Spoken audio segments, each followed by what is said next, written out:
Сәлеметсіздер ме балалар? Математика сабағы 112 сабақ. Бүгінгі тақырыбымыз сатып алу және ақша қайтару.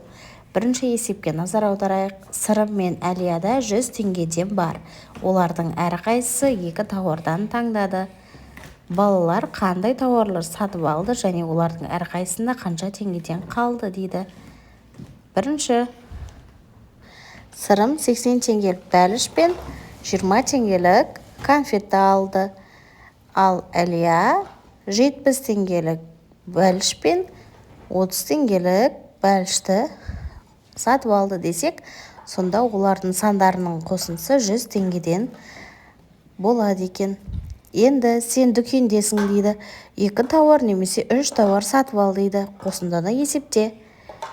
Мысалы, 30 теңгелік бәліш және 50 теңгелік бәліш және 20 теңгелік тәтті сатып алдым дейік. Сонда барлығының қосындысы 100 теңге болады екен. Сен сатып алатын затыңның бағасынан артық ақша бердің. Онда сатушы саған ақша қайтарады. Яғни, мысалы, сен 50 теңгеге зат алсаң, сен 100 теңге беретін болсаң, саған сатушы қалған ақшасын қайтарады. Дүкенге барғанда осыны есте сақтаңдар балалар. Екінші есеп, есептерді шығар дейді. Кері есептер құрастырып көр.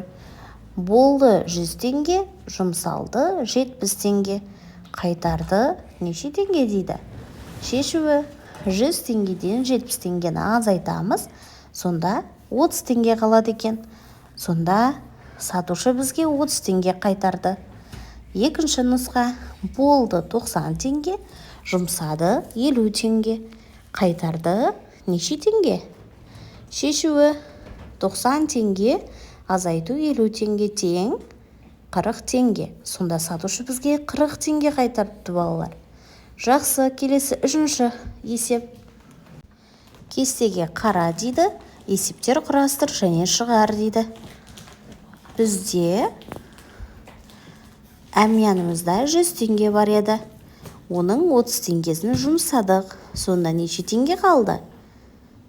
70 теңге қалады екен. Жауабы 70 теңге дейік. Бізде 100 теңге бар еді делік. Оның неше теңге жұмсалғаны белгісіз. Бізге сатушы 40 теңге қайтарды. Сонда неше теңге жұмсалған балалар? 100 теңгеден 40-ты азайтамыз. 60 теңге жұмсалған екен. Осылай есепті шығарамыз балалар. Төртінші есеп, әрбір топтағы заттар қандай белгілері бойынша жинақталғанын айт дейді. Бірінші суретте бізде жейде, шалбар, футболка, юбка екен. Бұлар киімдер екен. Екінші суретте сызғыш, қарандаш, шеңбер, төртбұрыш. Бұлар геометриялық фигураларға жатады және біздің есепте қолдануға арналған өлшеуіш құралдарымызға жатады. Келесі суреттерде шеңбер, төртбұрыш, үшбұрыш, бесбұрыш, алтыбұрыш берілген екен. Бұлар да геометриялық фигураларға жатады балалар. Жақсы балалар, сау болыңдар, каналға міндетті түрде жазылып лайк басып кетіңдер.